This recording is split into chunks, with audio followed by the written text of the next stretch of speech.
ધોરણ 6 વિજ્ઞાન પ્રકરણ 2 આહારના ઘટકો કોમ્પોનન્ટ્સ ઓફ ફૂડ.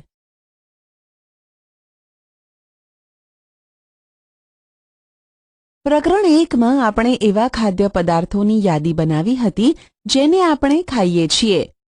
ભારતના વિવિધ ભાગોમાં ખાવામાં આવતા ખાદ્ય પદાર્થો વિશે પણ આપણે ઓળખ મેળવી હતી તથા તેને નકશામાં અંકિત કર્યા હતા.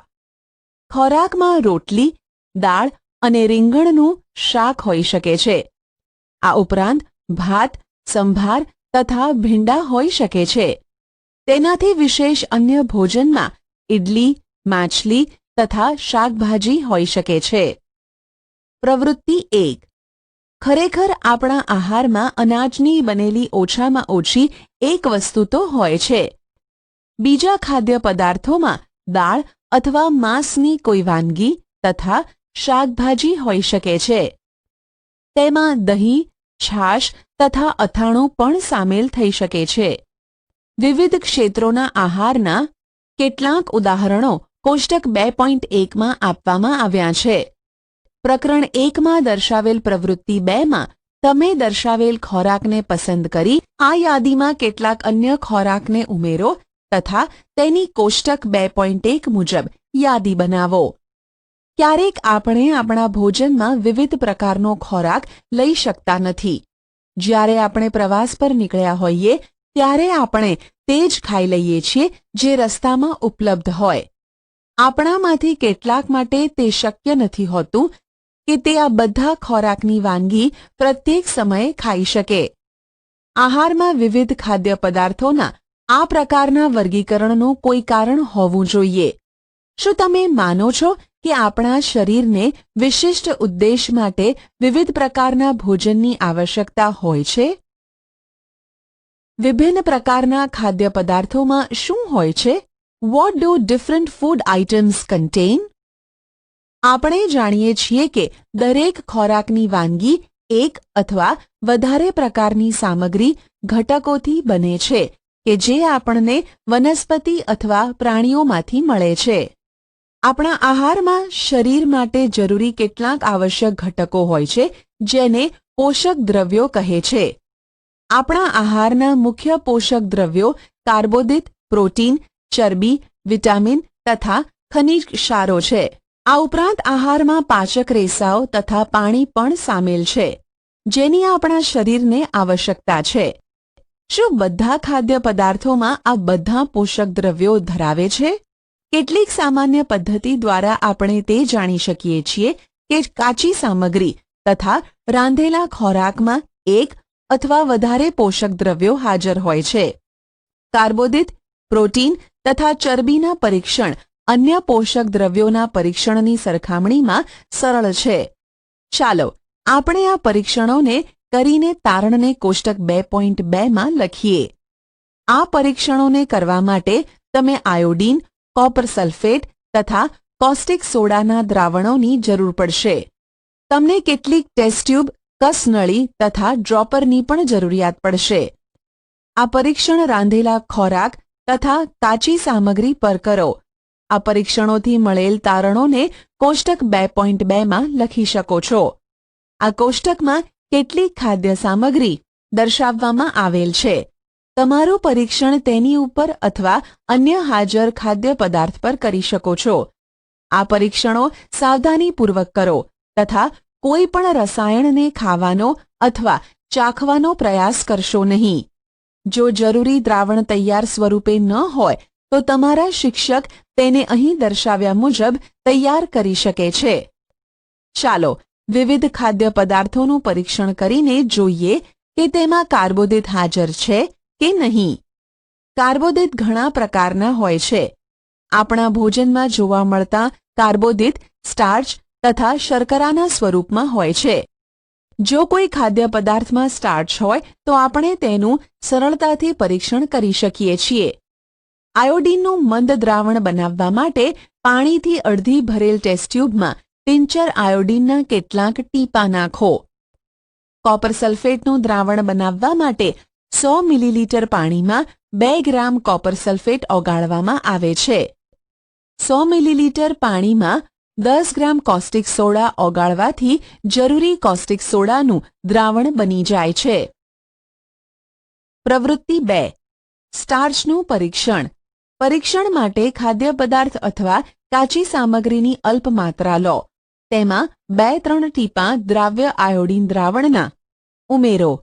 ખાદ્ય સામગ્રીમાં થતા પરિવર્તનને જુઓ. શું તે ભૂરો કાળો થઈ ગયો છે? આ ભૂરો કાળો રંગ સ્ટાર્ચની હાજરી સૂચવે છે. આ પરીક્ષણને અન્ય કોઈ ખાદ્ય સામગ્રી સાથે પુનરાવર્તન કરીને તપાસ કરો કે કયા પદાર્થમાં સ્ટાર્ચ છે. તમારા તારણોને કોષ્ટક 2.2 માં લખો. પ્રોટીન માટેનું પરીક્ષણ. પરીક્ષણ માટે ખાદ્ય સામગ્રીની થોડીક માત્રા લો. જો તે ઘન હોય તો તેની પેસ્ટ, લુગદી અથવા પાવડર બનાવવાની જરૂરિયાત પડે છે. ખાદ્ય પદાર્થની થોડી માત્રાને વાટીને તેનો પાવડર એક સાફ ટેસ્ટ ટ્યુબમાં લો. તેમાં 10 ટીપાં પાણીના ઉમેરી બરાબર હલાવો.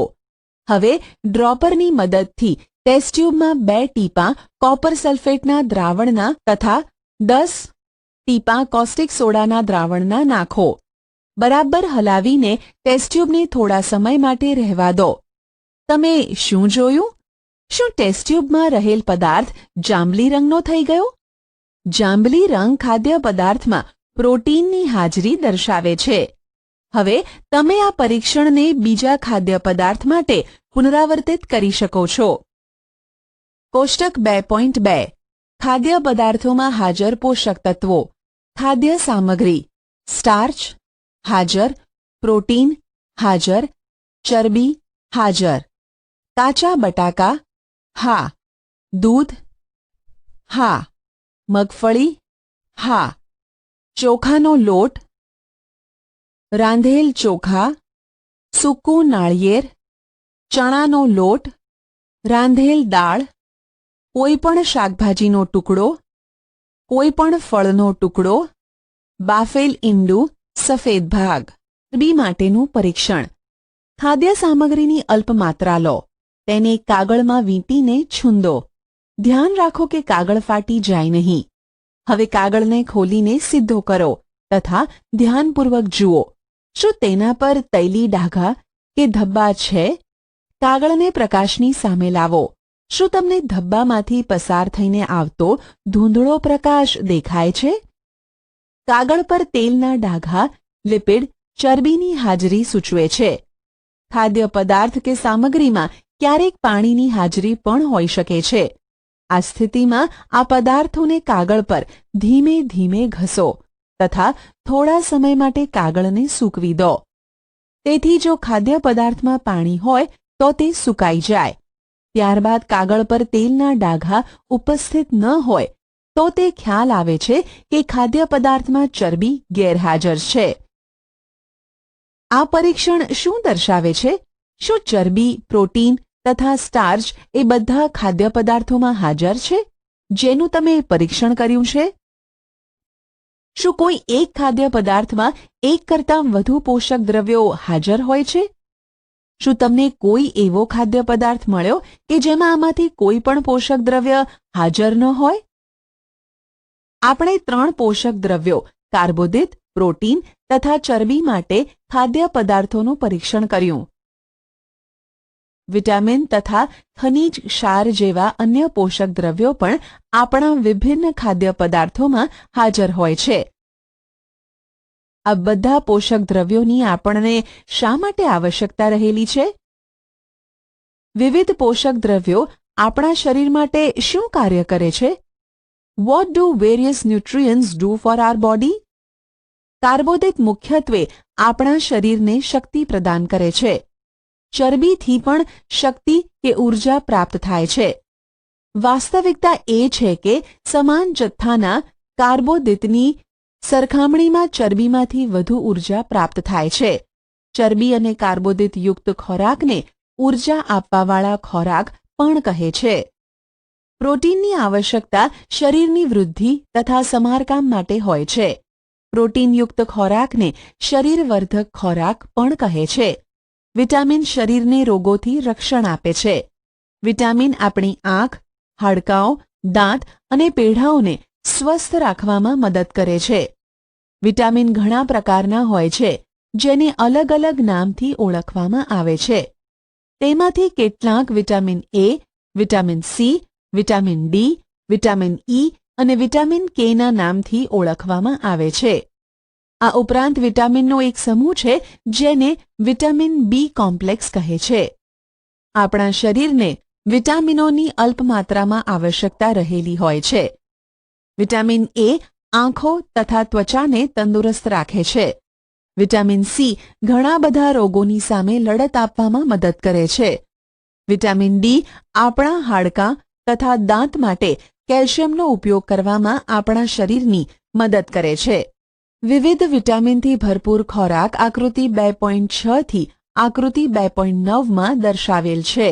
આપણું શરીર પણ સૂર્યના પ્રકાશની હાજરીમાં વિટામિન ડી બનાવે છે. આપણા શરીરને ખનિજ ક્ષારોની અલ્પ માત્રામાં આવશ્યકતા હોય છે.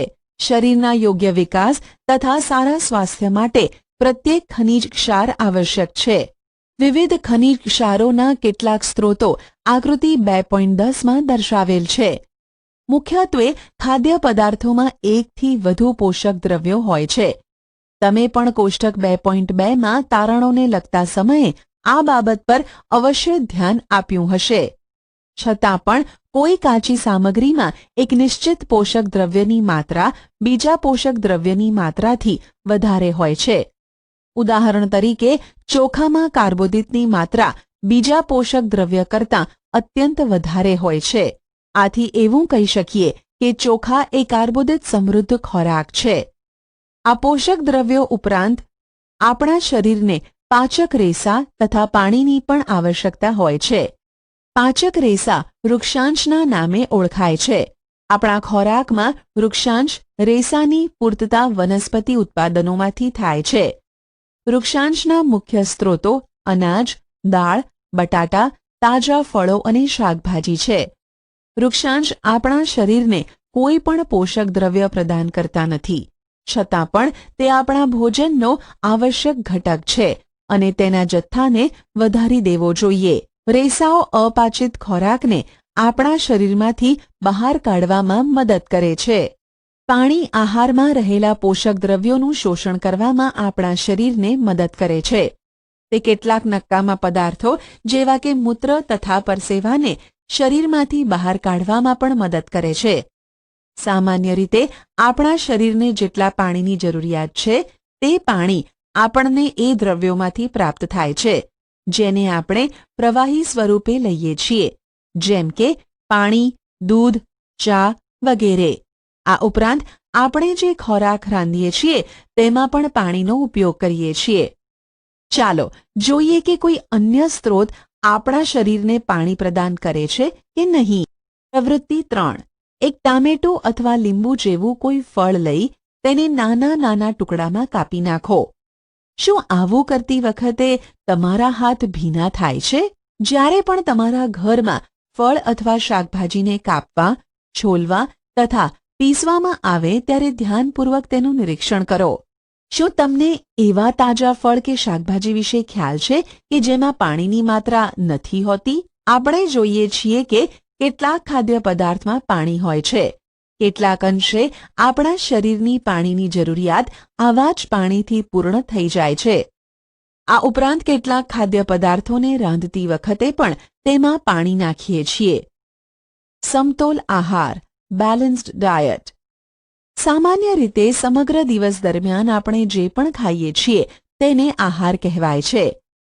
આપણા શરીરની વૃદ્ધિ અને સારા સ્વાસ્થ્યને બનાવી રાખવા માટે આપણા આહારમાં એ બધા જ પોષક દ્રવ્યો આવશ્યક માત્રામાં હોવા જોઈએ જેની આપણા શરીરને આવશ્યકતા છે. કોઈ પણ પોષક દ્રવ્ય જરૂરિયાતથી વધારે ન હોવું જોઈએ કે ઓછું ન હોવું જોઈએ. આપણા આહારમાં પર્યાપ્ત માત્રામાં રેસાઓ તથા પાણી પણ હોવા જોઈએ. આ પ્રકારના આહારને સમતોલ આહાર કહે છે. શું તમે વિચારો છો કે પ્રત્યેક વય જૂથના માણસોને એક જ પ્રકારના આહારની આવશ્યકતા હોય છે? શું તમે એવું પણ વિચારો છો કે આપણો સમતોલ આહાર આપણા શારીરિક કાર્ય પર આધાર રાખે છે? એક અઠવાડિયા સુધી તમે જે પણ ખાઓ છો તેનો એક ચાર્ટ તૈયાર કરો. તપાસ કરો કે પ્રતિદિન તમે જે ખાવ છો તેમાં બધા પોષક દ્રવ્યો હાજર છે.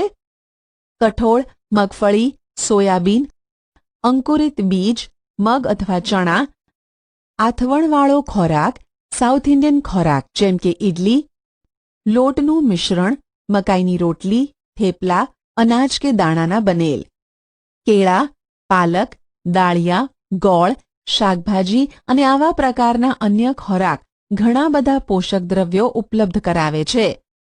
એટલા માટે કોઈ પણ વ્યક્તિ ખર્ચાળ ખોરાક સિવાય પણ સમતોલ આહાર ખાઈ શકે છે.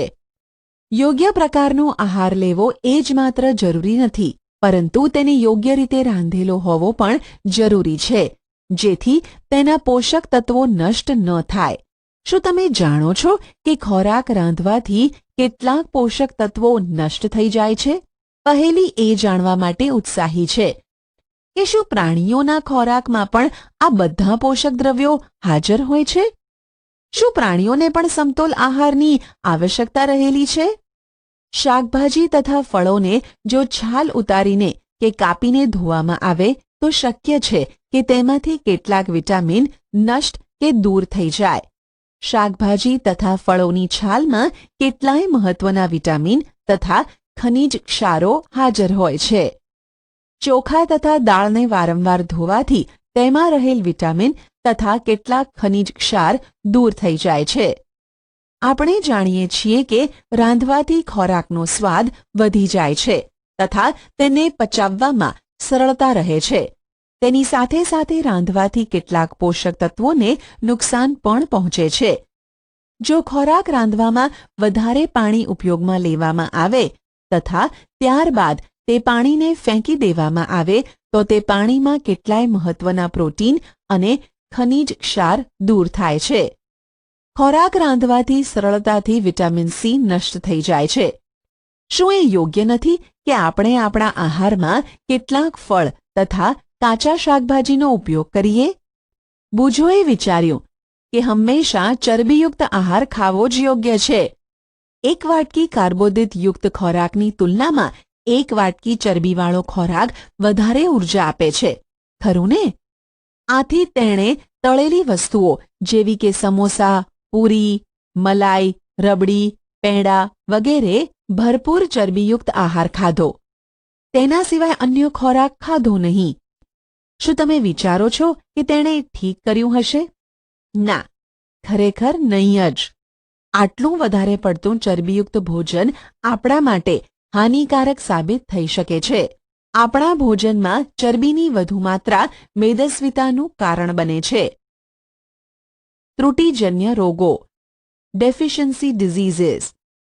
વ્યક્તિ પોષણ માટે પર્યાપ્ત ભોજન લઈ રહ્યો છે, પરંતુ ક્યારેક તેના ખોરાકમાં કોઈ ચોક્કસ પોષક દ્રવ્યની ત્રુટિ, ઉણપ હોય છે. જો આ ઉણપ લાંબા સમય સુધી રહે તો તે વ્યક્તિમાં કેટલીક ખામી ઉત્પન્ન થાય છે.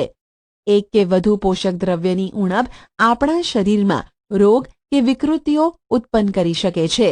એ રોગ કે જે પોષક દ્રવ્યોના લાંબા સમય સુધીના અભાવના કારણે થાય છે તેને ત્રુટિજન્ય રોગો કહે છે. જો કોઈ વ્યક્તિ તેના આહારમાં પર્યાપ્ત પ્રોટીન નથી લઈ રહી તો તેણીની વૃદ્ધિ કુંઠિત થવી, ચહેરો ફૂલી જવો, વાળનો રંગ ફિક્કો પડવો, ત્વચાના રોગો અને ઝાડા જેવા રોગો થઈ શકે છે. જો કોઈ વ્યક્તિ પ્રોટીન તથા કાર્બોદિત જેવા આહારથી લાંબા સમય સુધી વંચિત રહે તો તેની વૃદ્ધિ સંપૂર્ણ અટકી જાય છે. આવી વ્યક્તિ ખૂબ જ દુબળી પાતળી થઈ જાય છે. તે એટલી દુબળી થઈ જશે કે ચાલવા માટે પણ અસમર્થ થઈ જાય છે. વિવિધ વિટામિનો અને ખનિજ ક્ષારોના અભાવથી રોગ અથવા વિકૃતિઓ થઈ શકે છે. તેમાંથી કેટલાક કોષ્ટક 2.3માં દર્શાવવામાં આવેલ છે. આવા ત્રુટિજન્ય રોગોને સમતોલ આહાર લેવાથી અટકાવી શકાય છે. આ પ્રકરણમાં આપણે એ જાણવાનો પ્રયત્ન કર્યો કે જુદા જુદા વિસ્તારોમાં ખોરાકની એટલી વધારે વિવિધતા હોવા છતાં પણ આહારમાં પોષક તત્વોનું વિતરણ સામાન્ય શા માટે છે? આ વિતરણ આપણા ભોજનમાં આવશ્યક પોષક તત્વોની હાજરી સુનિશ્ચિત કરે છે. વિટામિન અને ખનિજ ક્ષારોના ઉણપના કારણે થતા કેટલાક રોગો, વિકૃતિ. વિટામિન ખનીજ, ત્રુટિજન્ય રોગ, વિકૃતિ. ચિહ્નો: વિટામિન એ, દ્રષ્ટિહીનતા, રતાંધળાપણું. નબળી દ્રષ્ટિ, રાત્રે ઓછું દેખાવું, ક્યારેક સંપૂર્ણપણે દેખાતું બંધ થઈ જવું. વિટામિન B1, બેરી, નબળા સ્નાયુઓ તથા કામ કરવા માટે ઓછી શક્તિ. વિટામિન સી, સ્કર્વી, પેઢામાંથી લોહી નીકળવું, ઘામાં રૂજ આવવા માટે વધુ સમય લાગે. વિટામિન ડી, રિકેટ્સ, સુક્તાન, હાડકાંઓનું નાજુક બનીને વળી જવું. કેલ્શિયમ, હાડકાં અને દાંતનો કહોવાટ, નબળા હાડકાં અને દાંતમાં સડો થવો. આયોડીન, ગોઈટર, ગરદનમાં આવેલ ગ્રંથિ ફૂલી જવી, બાળકોમાં માનસિક મંદતા. આયર્ન, એનિમિયા, પાંડુરોગ, નબળાઈ. પારિભાષિક શબ્દો: સમતોલ આહાર, બેલેન્સ્ડ ડાયટ, બેરી, કાર્બોદિત, કાર્બોહાઈડ્રેટ્સ, ઉર્જા, એનર્જી. ચરબી, ફેટ્સ. ખનિજ ક્ષાર, મિનરલ્સ. પોષક દ્રવ્યો, ન્યુટ્રિયન્ટ્સ. પ્રોટીન. રેસા, વૃક્ષાંશ, રફેજ. સ્કર્વી. સ્ટાર્ચ. વિટામિન. સારાંશ: આપણા ખોરાકના મુખ્ય પોષક ઘટકોના નામ કાર્બોદિત, પ્રોટીન, ચરબી, વિટામિન તથા ખનિજ ક્ષાર છે. આ ઉપરાંત આહારમાં પાચક રેસા, વૃક્ષાંશ તથા પાણી પણ હોય છે. કાર્બોદિત તથા ચરબી આપણા શરીરને મુખ્યત્વે ઊર્જા પ્રદાન કરે છે. પ્રોટીન તથા ખનિજ ક્ષારોની આવશ્યકતા આપણા શરીરની વૃદ્ધિ તથા સમારકામ માટે હોય છે. વિટામિનો આપણા શરીરને રોગોથી રક્ષણ આપવામાં મદદ કરે છે. સમતોલ આહારમાં શરીર માટે આવશ્યક બધા જ પોષક ઘટકો તથા પર્યાપ્ત પાચક રેસાઓ અને પાણી પૂરતી માત્રામાં હાજર હોય છે. આપણા આહારમાં લાંબા સમય સુધી એક અથવા વધારે પોષક તત્વોની ઉણપથી ત્રુટિજન્ય રોગ ઉત્પન્ન થઈ શકે છે.